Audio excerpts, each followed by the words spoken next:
welcome everyone to the Vintage Mini Bike Lovers Podcast. I'm Ben Thomas, your host, and I'd like to introduce my co-host and producer, Mike LaPierre. Mike, why don't you join us for a moment? Hey there, how are we doing tonight? Also introducing Rob Hilditch and our live guest today, Jim Leighton.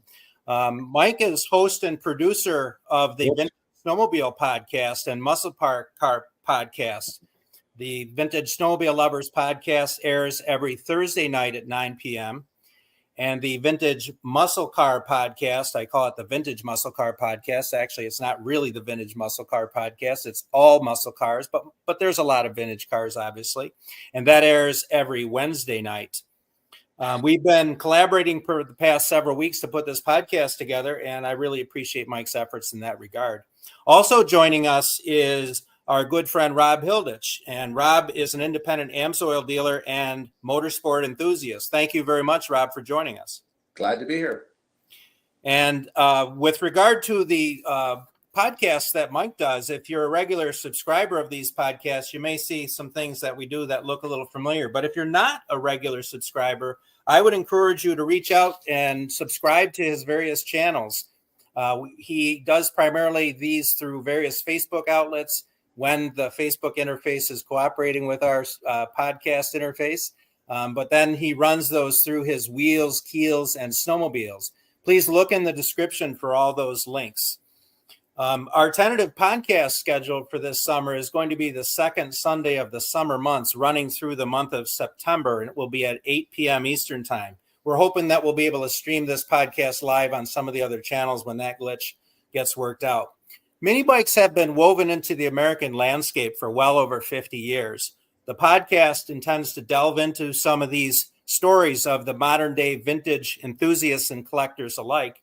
And each podcast will include a live guest and the show and tell of mini bikes, as well as the viewing of other various mini bike content. And without further ado, I'd like to bring Jim into the mix and welcome, Jim. Thank you very much for joining us on the podcast. You're welcome. Thanks for having me.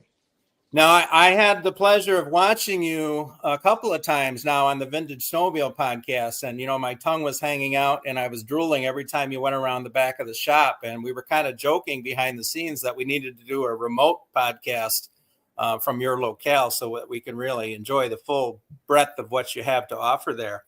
That would be exciting. That would be great. Yeah. There's so much to give up here, to see, so... How did you actually get started with mini bikes, Jim? So on the mini bike side of things, I'm not, I don't know a lot about the vintage things. The mini bike side of it, I love it. So motorcycles in general, I grew up here in Limestone, and we had a motocross track that we had racers on all over Maine, New Hampshire, all over Canada that used to come and race here. I want to say in 1981, we were ranked the top 100 track in one of the top 100 tracks in the United States and Canada. And it was right down behind my house. It's something that we grew up with the dirt bikes. And of course, that stuff started with, I don't know, I guess maybe it wasn't mini bikes per se, but I think my first rides was on a little Articat mini bike, like I kind of actually just the last one I purchased was something like that little bike that I've got. The last one I got, that was kind of my first chance of getting on actually a mini bike and going. That was probably, I don't know, I bet I was 6 or 7. The local farmer it was a young lady that had it, and he would keep her tank full of gas as long as everybody in the little community could get a chance to ride. And so everybody had fun with that. That's awesome. She had a little Articat. And you have pretty strong family ties to various motorsports, right? Your family raced? Yeah, my father raced about everything that he could race. He did hydroplanes. He raced snowmobiles. He raced dirt bikes, horses. He raced. The only thing that I don't ever remember him really getting into racing was stock cars. Yeah, and you have some children that have raced, right? No, the racing thing was kind of gone. Me and my daughter would go to some radar runs, and we'd take some of the old sleds out, and we would try to, we'd do that once in a while when they were running pretty hot. But that was about as far as we were able to get into it with her as far as racing. But she loves motorcycles and mini bikes, and No. you'll see the first mini bike that she ever Let's had a road. let's put that on. And I think There this it is is. your granddaughter, Catherine, right? That's my granddaughter, Catherine. She's 5 years old. That little mini bike that she's on was the very first mini bike that I ever got and built. And I think my daughter was around 3 years old when I built that for her. And she put a lot of time on it. Nice. So you're going to pass that on to the next generation, huh? Yeah. So it's here. And I actually built my granddaughter one. She has, of course, she's a little bit small for it, but she has like a newer style little dirt bike that I put training wheels on for her. Yeah. Do you have that in the shop? Let's break into some of the show and tell, if you would. And while he's switching his camera, we do have comments that have come in. I'll read those real quick while he's doing that. Our good friend BCJ Vids is saying, hello, friends. Also, our co-host from the Muscle Car Show and Tell podcast is here with us tonight, Virgil Shaw, saying hello. Thank you for being with us, Virgil, for this premiere episode. Also, a mutual friend to most of us here, Rich Shad is in the house. Also, Mike Whiteside, regular viewer of both the Vintage Snowmobile podcast and the Muscle Car podcast. Our Archive Stereo is in the house saying, hey, good to see you. Nice to see you. Ken Crozier is in the house. He's saying Ken is here too. I believe that's a friend of yours, isn't it, Ben? Yes, Ken's a vintage snowmobile guy, and he has a very rare, very old, and I think it's rare Polaris trail tractor. And we'll feature that on the podcast in the future. Wonderful. Well, I see that that Jim is ready. Let's put him full screen here. Yeah, here we go. How's that? Does that look all right? That looks excellent. That's the Chelsea Mobile, huh? That first mini bike that you built. That was the first one. Yeah, I got it from a friend of mine's son had it downtown here a long, long time ago, and so I got it from him, and I stripped it all down and painted it and got it running. This is the exact same way that it was when I built it for her when she was 3. I haven't done anything to it since. So it's I haven't actually put any fuel in it for quite a while and started it, but it'll start up and go if I wanted it to, like everything else, take a little tweaking to clean it up and get it going. So that's what keeps us moving. All those little tweaks needed. Right. That's hers. I had her name put on it in the front. Yeah, that's awesome.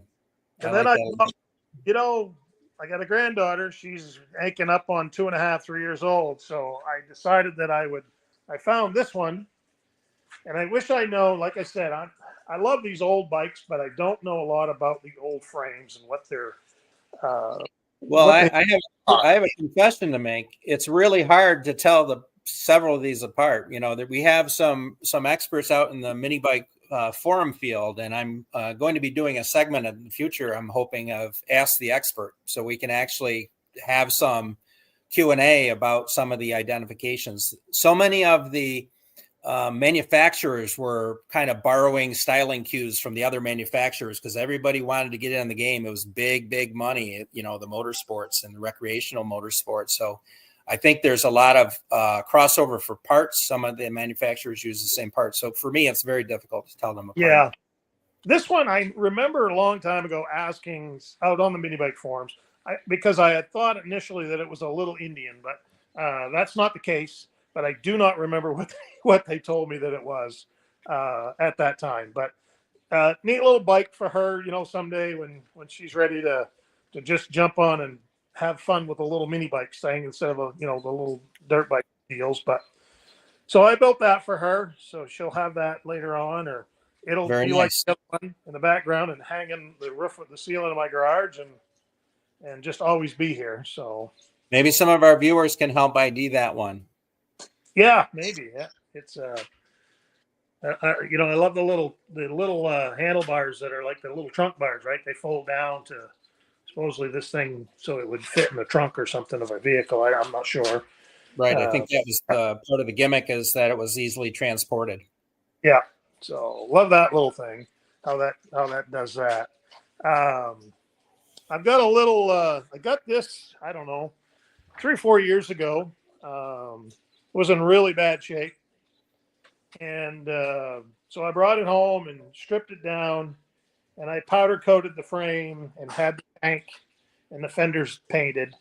Then I've been just kind of puttering with it a little bit, but there's just so many other things to work on and do that sometimes you just lose track and it gets set in the corner. Sure. But this is a little Thunderbolt, a Fox Thunderbolt 198, little mini cycle. So that I thought that was pretty neat little bike. I had an opportunity to get it from a guy in town here, and so I decided to pick that up and try to make it look a lot better than what it did. It looks really nice. You're coming along right there. So, no, we're getting a question coming in asking. This is from your son, by the way, Ben. Asking about the Predator motor, wanting to know the size. Oh, the one that's on this little one here is a 79cc. I didn't want to get, of course, the 212 and the 79cc, they're the same. I mean, you go to Harbor Freight, they're the same cost, right? But right. I took this little bike and I put a 212 on it and just left it stock, and I took it for a ride and I go, nope, that's too much for her to start off with. So I went and bought this little 79cc one just to put on it. To just so it pulls her around but doesn't get crazy. Yeah, there's actually some tweaks you can do to the 212 to even make it that much faster. Well, let's take a look at that. Yeah, there you go. Nice. So I of course you buy kits offline and you don't know what you got, so everything needs a little tweaking. So obviously the muffler I'm gonna have to pull apart, heat up, and tweak and make it right to fit in this little bike. But so I pulled this one apart, this motor apart, and done some things to it and to make it go a little faster, I guess. I just actually got done. I think you've seen some stuff on my Facebook where I was out to my cousins at the lake. And I did see that. It was a 196, I think, on one of those little Coleman mini bikes. So we pulled the governor, we put a McCuney style carb on it, and we did a few little things like that to it just to make it go so we can actually go a little faster. So but this little Rupp right here I got about a year ago. Just got a phone call and said, hey, I got something for you. I want to swing by the farm and pick it up. And so I figured it was something snowmobile related until I got there and they showed me the mini bike. And so it's awesome. I don't know. I think it's probably early 70s. I'm assuming. Oh, some of the wasteful parts out of the Predator 212.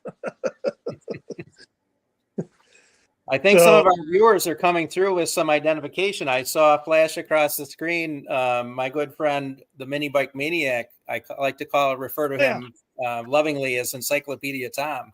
Przyojski. He is a very knowledgeable gentleman about identifying mini bikes, and he says that purple bike is a Fox Sprite frame with what looks like Honda forks. Thank you for that, Tom. I appreciate that. It looks like a what now? I'm sorry. It's a Fox Sprite frame, he's pretty sure, with what looks like Honda forks. Oh, okay. Somebody probably did some changing way back in the day then. Very common, obviously. Yeah. And then we've got a new comment coming in from Gregory about that Rupp we were just looking at. He says it's a 1970 Rupp Scrambler. 70 Rupp Scrambler. Good. That's good to know. See, I wish I knew. I when we start talking about bombardiers, I can pretty much tell you whatever you want to know. But when it comes to mini bikes, I just know that I like them. Sure. So this was, I just actually sold this to Alex. This little Arctic Cat. Actually, it's going to go to my brother's place down in Auburn, and he's going to get it. He's going to get it taken down to him in New York. Very good. I sent him the tank and the headlight. He kind of wanted that ahead of time, so hopefully they didn't break and get dented. But so that is going off Tuesday morning going to head downstate so that Alex can take that and do whatever he's going to do to rebuild it. The funny thing about it is I was looking at the one that I just got, and I noticed it had a toolkit under the seat. So I looked at this one, and it's got a tool under the seat. And this one here, I took the tools out. They actually are in there and in the pouch. No kidding. And he tells me that that's very, very, very rare. Wow. All the mini bikes he's got like 3 toolkits out of all the mini bikes he's got. And this toolkit here is in really good shape. And the one I'll show you here, this is the bike that I just got that I've been after for like 5 years.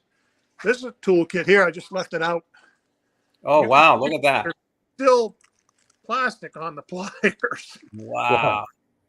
It's still got the chain links, the spare chain links that it would have came with. And it's just crazy. And that had that. I noticed it while it was hanging here, then I zipped it open and that's brand new stuff was in it. So I thought, well, that was pretty neat. That must not be very rare, but he says that it is very rare. Alex is very knowledgeable about the Articats, and he has a very nice collection, and he's agreed to do some feature videos. He would be somebody I'm hoping we can have on the podcast in the future as well. Yeah. So this little bike, I've been after it I've known its existence for about 4 or 5 years, and I've been after it.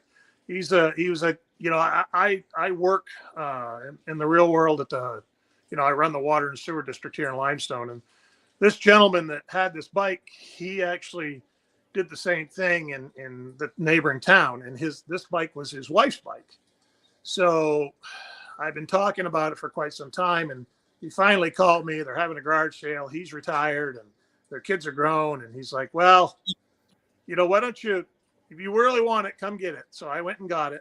And of course, I kind of got to know the story and everything. It's a local dealer. I can't grab the top on the light. It has the dealer sticker on it, right from Caribou.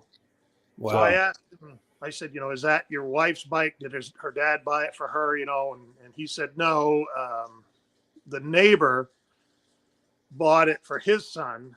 The little fella rode it a little while, and he actually went out probably, I don't know, it sounded like maybe like a rainy day or something. He had a little accident with it, nothing major. Had a little accident, got a little dent in the tank from handlebars. And the sad part of it is that was the last time he ever rode it. He rode it, got a little scared of it, and then the little fella actually ended up with some sort of cancer and passed away. Oh, yeah. And so her dad bought it for her, and she's a little tomboy, looking like my daughter, right? And she rode it quite a bit. And then her sons rode it a little bit, and then it sat up over here to the garage for a long time. So this is more like the bike that I remember riding when I was a kid from the neighbors, way back. I don't remember what color the tank was, but I do remember it had the little Panther seat, and it had the upright motor, like a typical Briggs and Stratton style motor type thing. And so, and the reason I wanted it was because when I go to shows, I wanted to bring it and put it next to my kitty cat. Very nice. And so, you gotta, everybody's seen the kitty cats, but the more people you talk about, they didn't know Articat even made mini bikes. So that's true. So my plan is just to get it down and clean it all up good. I don't want to restore it. I want it to look about the same as what it does with the sled, because they're in good enough, clean enough shape. I just want to pull the motor, rebuild it, and then clean things up a bit and kind of leave it original. And I think I'm just going to put the name of the young fella on it when I find out what his name was. Just kind of. That's awesome. Yeah, that's a good way to remember him. Yeah. So when I go to shows, I can take the little bike. I can go and they can, I'll have them at the shows for that. I think that'd be fun. So great. I know we've got some comments coming in, and I want to do that, Mike, and then we'll go to Rob, and then we'll come back to you, Jim. Sure. In fact, that bike we were just looking at it on the wall is a Arctic Cat Climber. Yep. And then the other Arctic Cat is a Prowler. We're getting people coming in here with expert opinions for us, which we really appreciate. And here's one. Arctic Cat did some of the coolest ads in Mini Bike Guide, including one with it being carried on the back of a VW that read "Think Smaller." Nice. That's from Archive Stereo, by the way. Well, cool. So yeah, Rob, if you're ready, we'll put you full screen. If you're ready to talk to us about AMSOIL. Sure, cool. Let's see where to put the stuff. There we go. A lot of times at all the other shows we do, we talk about the AMSOIL product. The main thing we talk about is the AMSOIL signature oil. The 5W30 for the normal cars, it's warranted for 25,000 miles or 1 year. It pours at 60 below, runs 20 to 50 degrees cooler in the summertime, but it also cuts down friction and drag so the engine lasts 2 to 3 times longer and gives you better gas mileage, which people are looking for. But with the mini bikes and stuff like that, what you want is a small engine oils.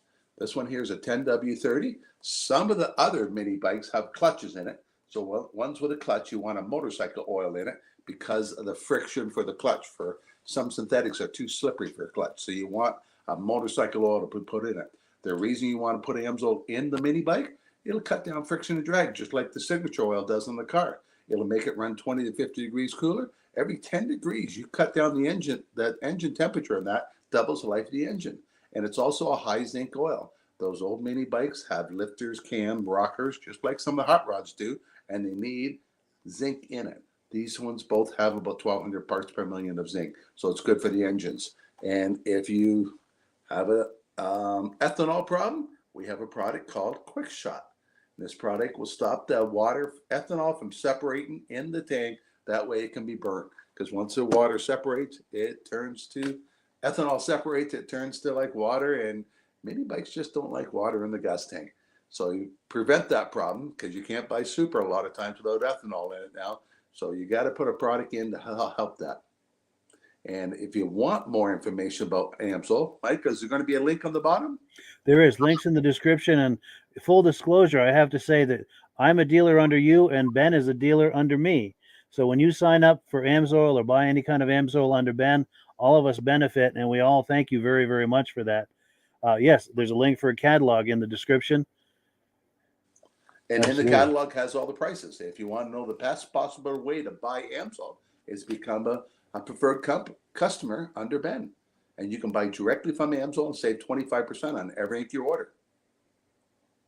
Yeah, those links are in the description. And I think that it's also important to note AMSOIL has a lot of other products that you'll probably end up using in the shop, such as your metal protectors, your other lubricants, and it's really worth taking a look at what products they have. Your shampoo.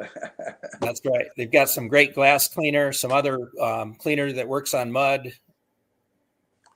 Chain spray. Yeah, mudslinger. A lot of people on the dirt bikes use the mudslinger because a dirt bike at the end of a race can weigh 50 pounds heavier. By spraying that on, the mud doesn't stick. I bet you it'd work good on a mini bike too. Give you a competitive edge right there. So let's at this point, I'd like to feature that video we have, Mike, from Ed Kubiez, and then we'll jump back into Jim after that. This is a video featuring a very expertise master builder. He works on many different mini bikes, and he always he never keeps the mini bikes. He always is either building for someone particular or he ends up selling his builds to a collector. And he told me that it's really the build that he enjoys the most. And he's quite a craftsman. I think you're going to be really impressed with this particular mini bike. Yes, let's take a look. Hello, everybody. I wanted to introduce myself. My name is Ed Kubiez. I build mini bikes, amongst other things. I want to thank Ben for letting me participate in this first podcast.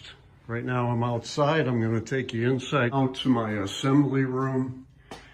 Anything that is clean, polished, plated, painted, comes into this room for assembly. And got a couple things going on here. Some of you may have seen this little Indian I built not too long ago, 1971. This was a Speedway Cafe racer in the process. 1973 Indian Bambino that eventually I'll get to, or I may find a new home, who knows. Oh, got a lot of memorabilia stuff here, some other fun stuff that just makes this a good experience for me in the building process. Okay, enough about me. On to a little bit about the chopper that I built for Keith. Okay, here we go. Hopefully you are all watching the mini bike on its turnstile as I speak. This build started with a very nice roller chassis that Keith, the owner, had provided. He had acquired through some local horse trading, but very straight, no prior repairs, came with the original wheels and rear brake sprocket assembly. So it was a joy to start into a build not having to deal with any of these prior frame issues, so to speak. The engine is a 1975 lighted HS40 that came off of a MTD mini bike.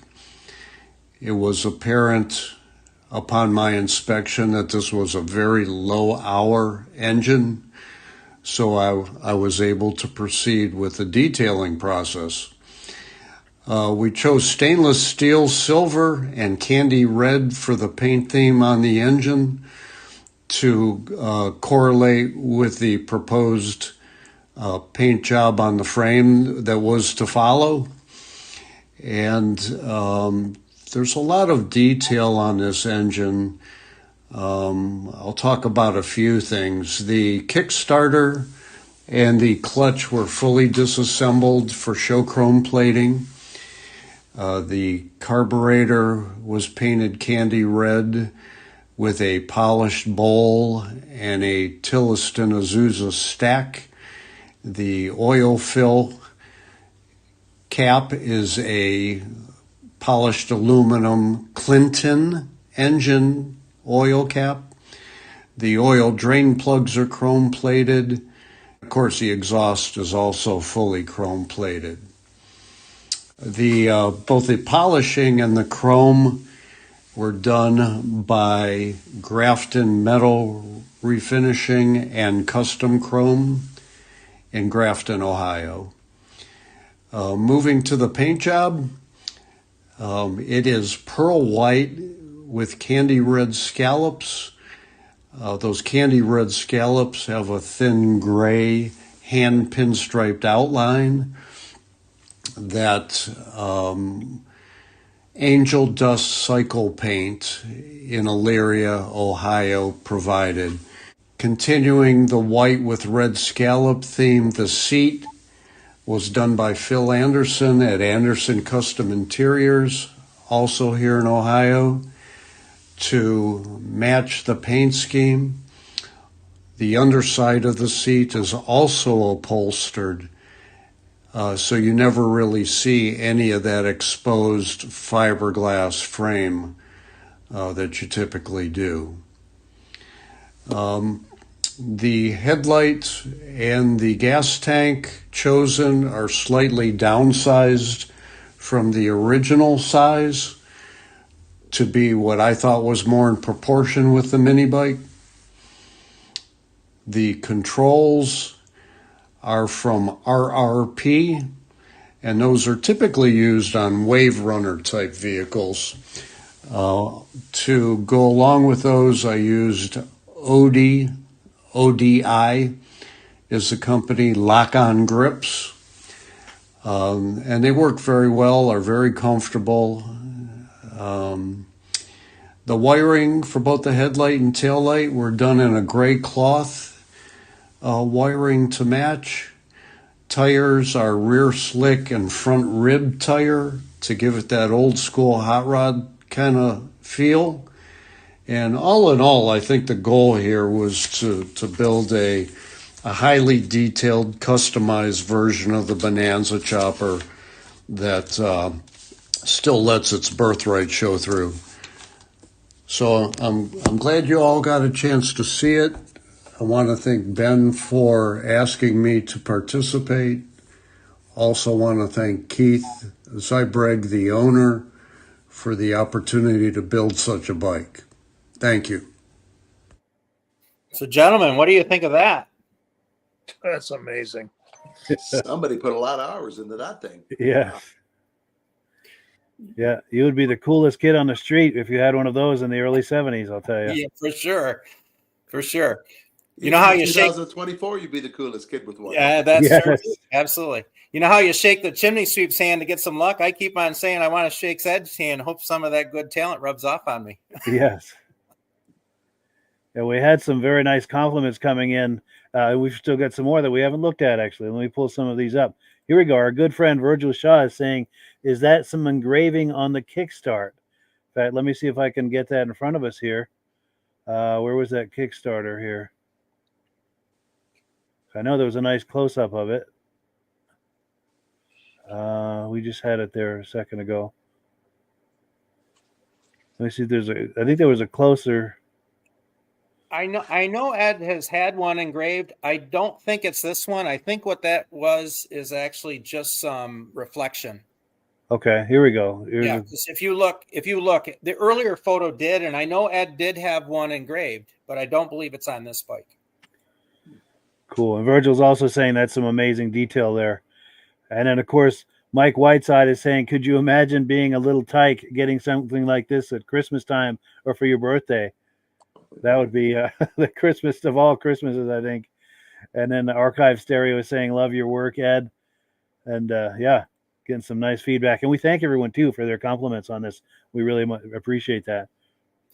Yeah, Ed is really a craftsman, and his work is known throughout the hobby. So he's a tremendous friend and asset in the hobby. So I thank Ed for featuring this bike, and I thank Keith for allowing us to show it as well.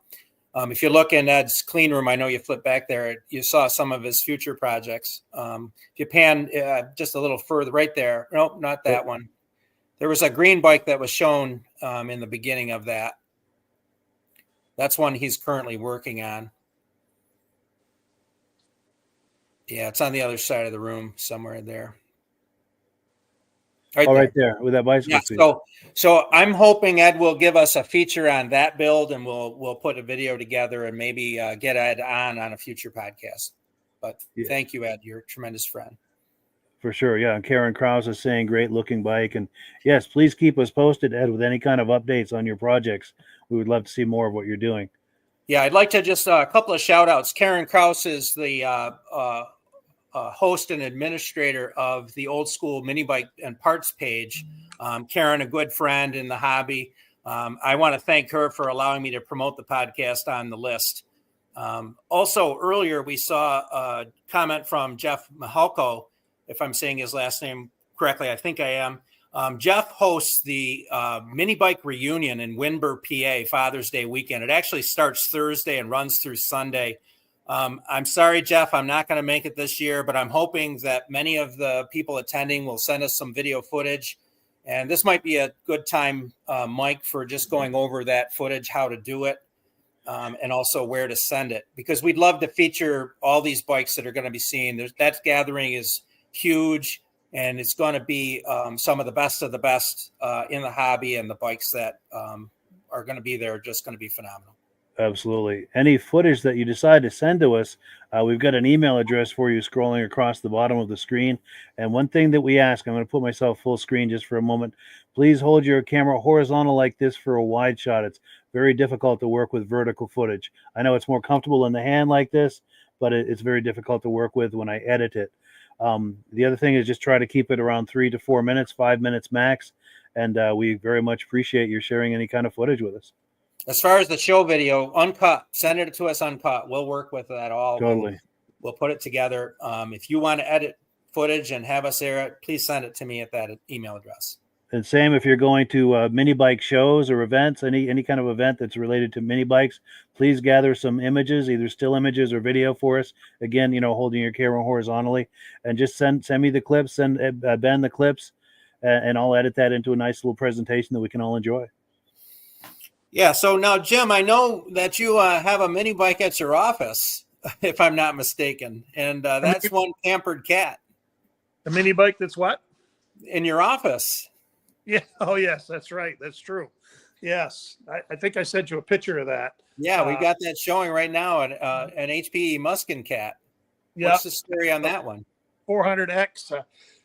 I traded a 1983 Yamaha three-wheeler for that, and it came to me it like powdered pink and flowered seats and just a roller, really flat tires. So I stripped it all down, and I went through everything on it, put new tires, and had a friend paint it. This was before I had able to do any powder coating, so I had him paint it all. And then I said, well, the worst part about these old bikes for me is I cannot find the original style motors that go to them. I look around here and I think, there's got to be motors in barns and stuff, and I just am unable to find what needs to go in them to make them 100% right. So again, you all go to the Predator motor or whatever, and you grab it and just kind of build it. And I've had this one running down my road here out, excuse me, in the country, set up the way it's set up. It'll do 45 miles an hour, almost on a wheelie, for crying out loud. Wow. It's crazy. It's a hand grenade ready to explode. That's probably doesn't seem too fast, but on a on those little tiny wheels there, it seems like when you're on an old road in the country, it seems like it's pretty fast. So yeah, for sure. Yeah, so I put that in the corner of my office. I never really rode it much. Taken it to a couple of shows here, and I get a lot of comments when they come into my office. People come in and, what's the deal with a mini bike? Nice, good conversation starter. It is, yeah. Well, you mentioned the Predator motors.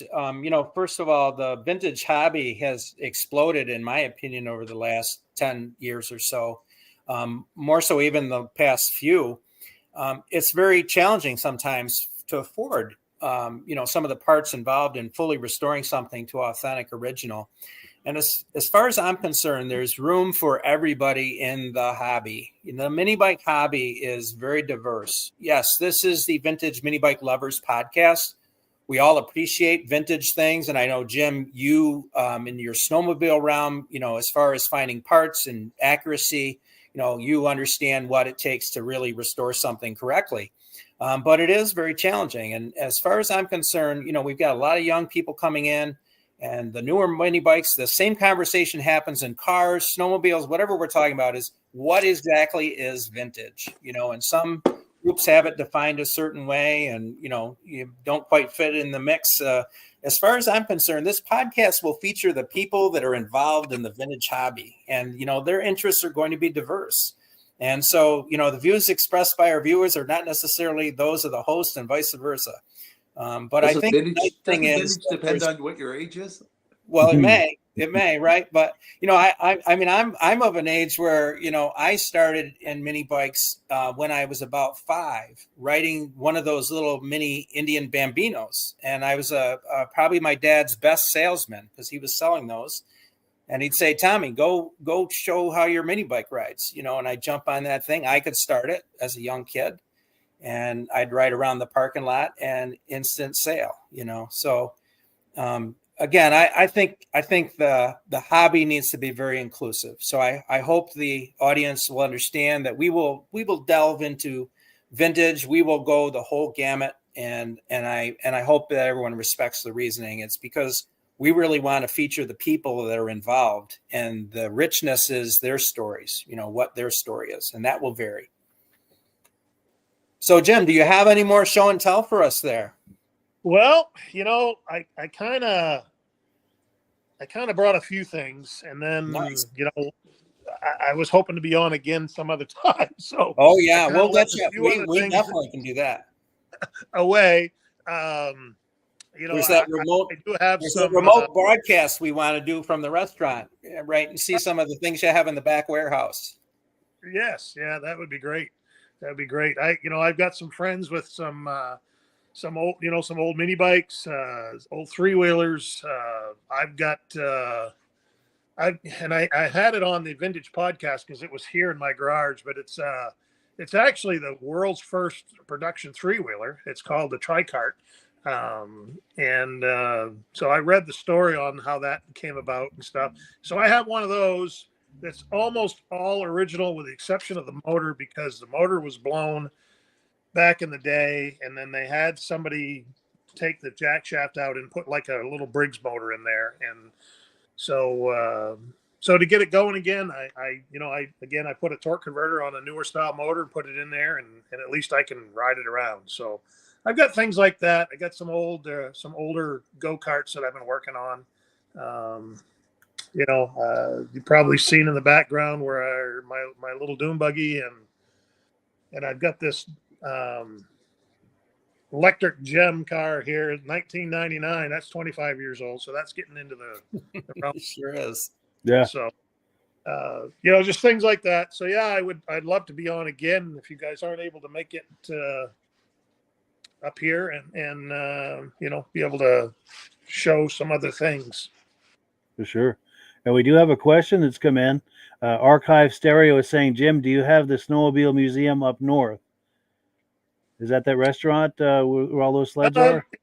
It's not a museum. No, the restaurant belongs to my buddy, and the building was going to be a storage building. It quickly became a restaurant and then a bowling alley. But then, as you've seen in the past, there's a huge amount of space out back that we get all the snowmobiles out there. And, there's still a lot of dirt on them left over from the contract. Some of them have been cleaned because I'd reach in and I'd grab one or two to take to a vintage show somewhere. But essentially, the hopes is to get that place tidied up enough where we could get the sleds clean and kind of open it up, for different people to go through and see. Right now, we just kind of, if somebody's there and they want to see it, we'll just take them out back and walk them through what's there and show them. Not really opened up as a museum or anything. Sure. And on the Vintage Snowmobile podcast, we've been back there several times with Jim giving us a tour, which is a great deal of fun. There's a lot of nice sleds in there. Very much so, for sure. So we can shift gears and we have some footage from my friend Dan Przyojski at All About Mini Bikes. And I want to thank Dan for helping promote the podcast and to share this video footage on his YouTube channel. I encourage you to subscribe. The link is in the description. He has all kinds of great content. Dan and I are planning to have him featured on an upcoming podcast. He's actually built a prototype mini bike, which is styled after the vintage mini bikes, and he took the best of the best and is crafting his own, and he's actually going out to market with these. Hopefully, he's hoping sometime later this year or early next year. So please check out his channels. He's got a great YouTube channel with a lot of content, and he has a great Facebook page and website as well. But why don't we run that footage? This is of the 2024 Old School Show in Belleville, Michigan. So the amount of bikes there is just unbelievable at that show. Yeah, this is great. And while I'm queuing this up, links to everything he just described in the description of this video, links to his website, his Facebook, and his YouTube. Very much worth a look to all of those. But yeah, let's look at this video.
That's you, Wayne, right there, man.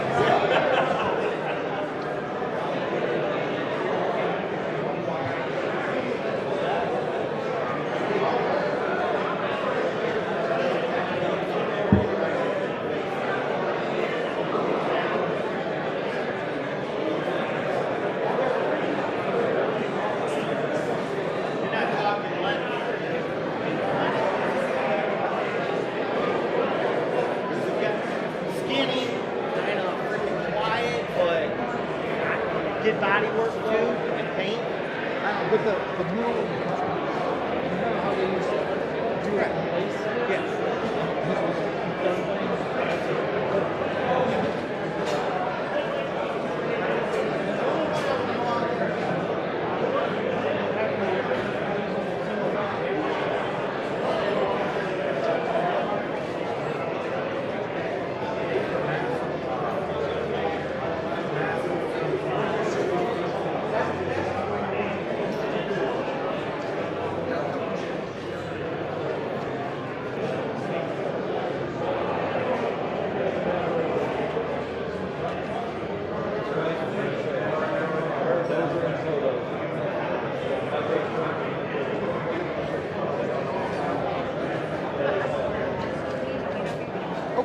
Goes.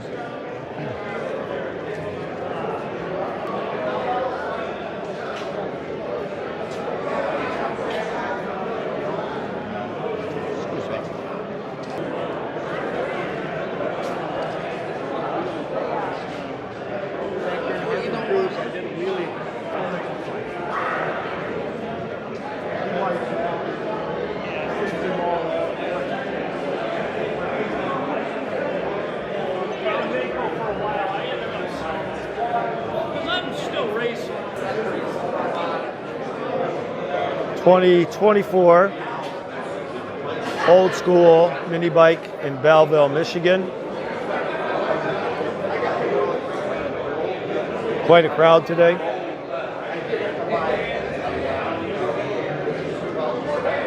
A lot of nice bikes.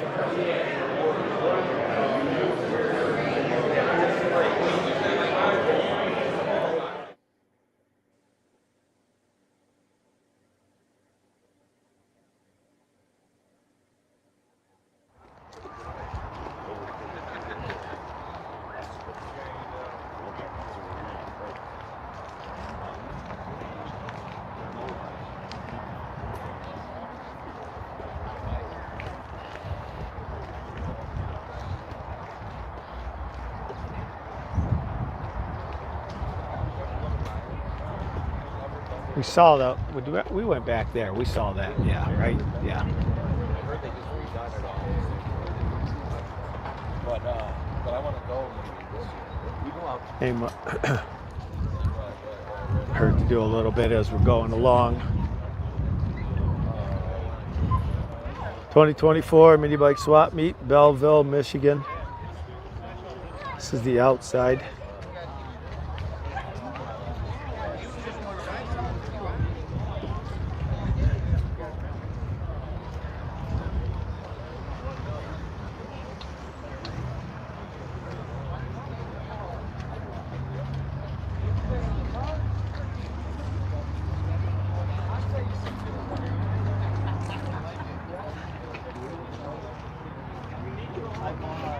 Coleman, one of the big Colemans, kind of like.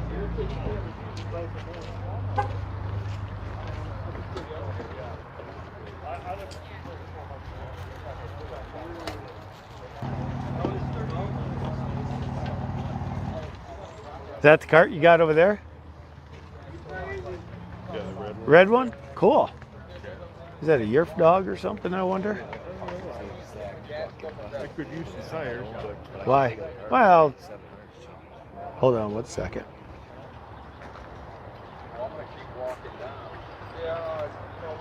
So what did Stevie bring? Is it going to fit in there? oh, his truck. No, okay.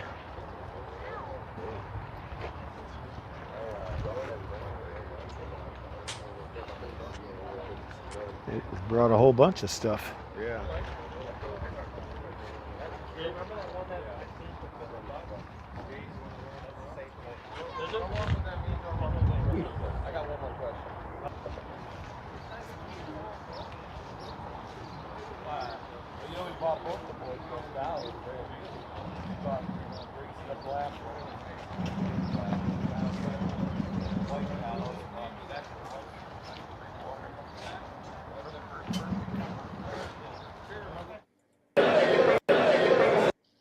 Quite a nice mix of bikes in there. Actually, if you go to the very beginning, just slight right there. No, I'm Ed Kubiez's right there. It is. That's Ed Kubiez's little Indian that we saw in his clean room. Ed regularly attends the show.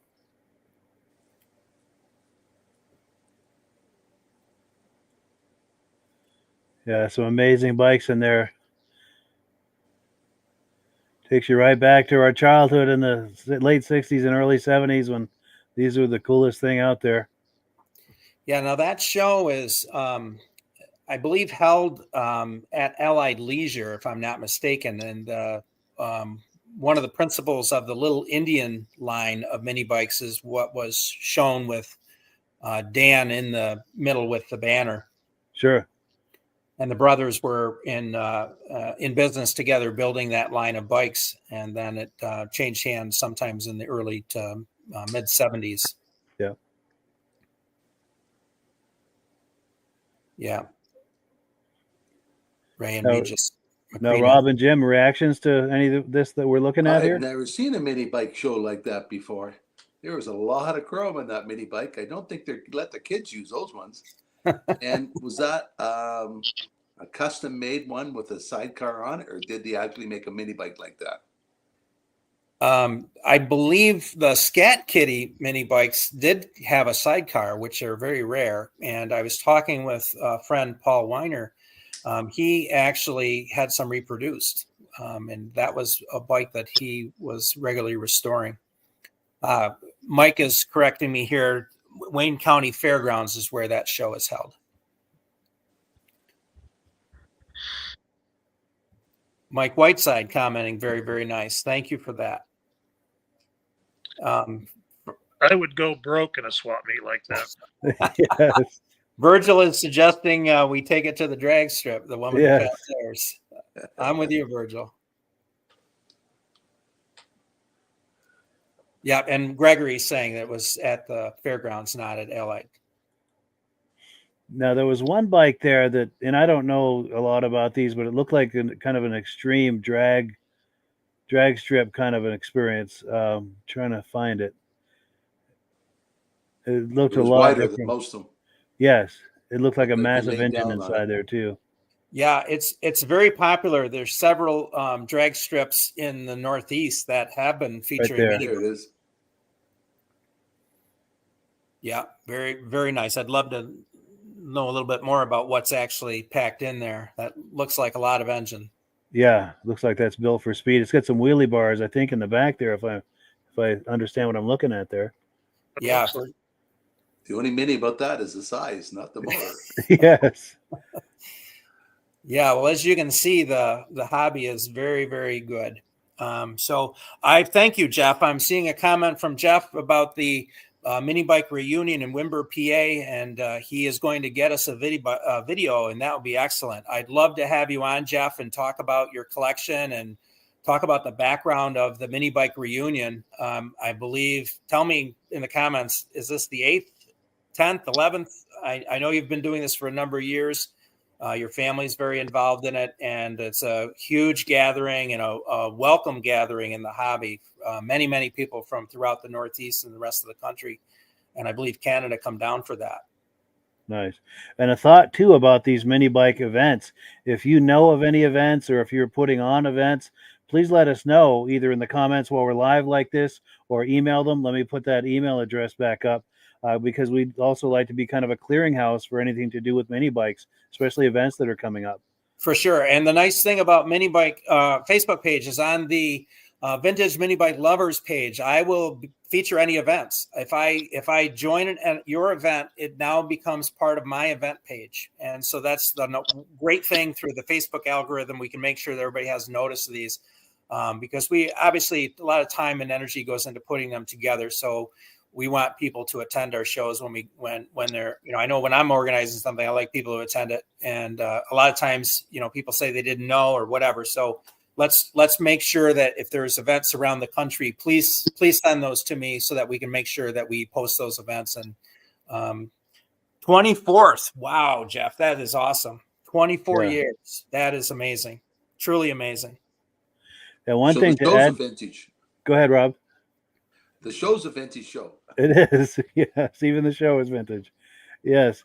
And to add to what he was just saying is one of the things that's become kind of a phenomenon, if you will, with the Vintage Snowmobile podcast that I do, is we've kind of become known now as the place to look to see what's going on in this hobby. So what I'm saying is that people are sending me images and video clips from all of these shows across the U.S. and Canada, and my Vintage Snowmobile podcast is the place to view that. So we would like to do something very similar here with the Mini Bike podcast. So please keep that in mind. Any shows that you're going to or anything that's coming up, please let us know, and we'll help you promote it. Yeah, and I want to thank the viewers. This is a new venture. When someone says, "Hey, I'm going to do a podcast," what do you really think? I know when I see somebody say, "Hey, I'm going to do a podcast," I say, "Well, I like to do that, but I don't always do it." So I really want to thank the viewers that did participate today. These will go into replay, and we will be able to share that on the various channels, including the Vintage Mini Bike Lovers podcast channel, which is on not only Facebook, but also I have a YouTube channel that we're building. And Mike has been gracious about letting me share all this content on his channels, which is the Wheels, Keels, and Snowmobiles channel, as well as his Vintage Snowmobile Lovers page. And I believe his YouTube channels will continue to share too. So thank you for that. I really appreciate it. Archive Stereo is a gentleman that I hope to have featured on the podcast. He's going to do a feature video for us. He is breaking down and indexing all of the mini bike guidebooks that were published years ago. And so I asked him a simple question about ads for a trail horse. And within a matter of minutes, he told me every single issue and every page number where the ads were. So that's a tremendous project. And so show his page some love. It's the Mini Bike Guide. And we'll make sure that we put the link to his pages in. And I know he's working on sending me a little bit of a video about his project. And I think that's a tremendous effort. Yeah, for sure. So we're coming up on the top of the hour. Rob, do you have any mini bike stories? I know you've been very involved in motorsports over the years. Yes, but I didn't realize there was that many vintage mini bikes out there. Every mini bike I had ended up breaking. So, well, what's interesting is you saw that Jim, you're planning on bringing your Arctic Cat to the shows, and I think that's the trend more, not only with snowmobile shows, but also with the muscle car shows. I'm seeing the vintage cruise ins, the cruise nights. People are bringing a Ranchero or an El Camino and they're putting a mini bike on the back, or I've seen them on pickup trucks or other specialty vehicles that have been restored. It's a nice way to relive our childhoods and to keep a little bit of the past alive. I think that's so important, the history. I know when I drive down the road, I'd like to see cars even from the 70s or 80s, but it's rare, right? So if we don't preserve this history, this history is our heritage, as a people. And so I really think that that's the other nice thing about being involved in these hobbies, is that we're really preserving a piece of history and heritage and something that is tangible that we can pass on to the next generations. And so I'm really excited, Jim, that you have your granddaughter already interested, in riding a mini bike and doing that. That's so important that kids have that broad base of experiences, which helps them, become well-rounded, and you think of kids nowadays that they're stuck in, a room with a video game, and that's the only thing they do. And I'm blessed to be involved in so many different things. And yeah, there's kids doing that, but there's also kids doing some real tangible things. I've asked a young man that restores mini bikes, Jaden Simpkins. He's restored a couple already. And I think he's 16 this year. And he started when he was a teenager, early teens, So I think that's important that we, pass the torch on to the young people, and we consider, how that's going to be remembered, for history's sake. Thank you very much for joining us, Jeff. Jeff is saying, great evening, keep the wheels and wrenches turning, back to the garage for him. So yes, Jeff, I'm looking forward to featuring the mini bike reunion, and hopefully we can get a one-on-one with you and your collection. as well. So thank you for joining us. So keep those comments coming in. I'd really appreciate feedback as we move forward. Again, I'm planning various segments that will enjoy video content, talking with different people about different things. There's so many how-to things that people have questions about. What do you use for, vintage clutches? Is there a clutch that is modern day? Can you upgrade some things without compromising the vintage nature of things? And, just like in other hobbies, some things, have to be maintained. So, your chain, your clutch, things of that nature, tires, it's not easy to find a vintage tire that's actually writable. So little things like that, I think, are important that we, develop the knowledge base so that as we go forward, everyone has a way to enjoy the hobby. Sure. I wanted to add also, if you're enjoying this tonight and want more, we've got a few more episodes on the horizon. I've got a calendar open here. Let me look at the dates. The next time we go live with this podcast will be July 14th, which is a Sunday, 8 p.m. After that, it would be, we're looking for the second Sunday of the month here for the next few months. So August 11th, 8 p.m. Eastern time. And cooperate, please, calendar. Here we go. September the 8th, 8 p.m. Eastern time. And beyond that, we're not sure, but that's what we've committed to at this point. We'll see how it goes. I think engagement from you will have a lot to say about how this goes moving forward. So we invite and encourage and thank you in advance for your engagement on this podcast. If you're enjoying this, please stay involved with us. We love all of your comments and feedback. Also, contributions. If you know anything about the history, if you're sitting on kind of a nugget of history that pertains to mini bikes, please share it with us. If you have images or stories, anything like that. Got a few last minute comments coming in. Karen Krause saying great show. David Trim says very interesting. Enjoyed the show. Thank you. We appreciate you being in here. Well, with that, I'd like to thank you, Jim, for sharing your collection and your time with us. And I certainly look forward to having you on the podcast again.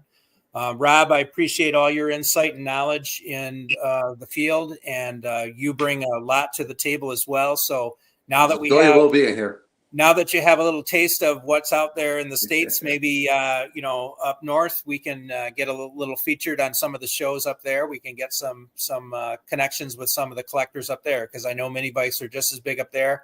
The Keystone, in fact, was marketed up there quite a bit, I believe, is primarily up there and also in Australia. So there's also the Motoskeeter is another one that was from the north. So I look forward to featuring some of those.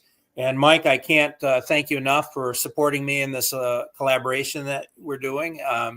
I feel like we have some momentum building, and it will be the test of time. Hopefully we'll get some, good feedback from the viewers. We'll get viewers content coming in, and I look forward to our next show. So thank you, gentlemen. Have a good night. Have a good evening, everyone. Thanks a lot.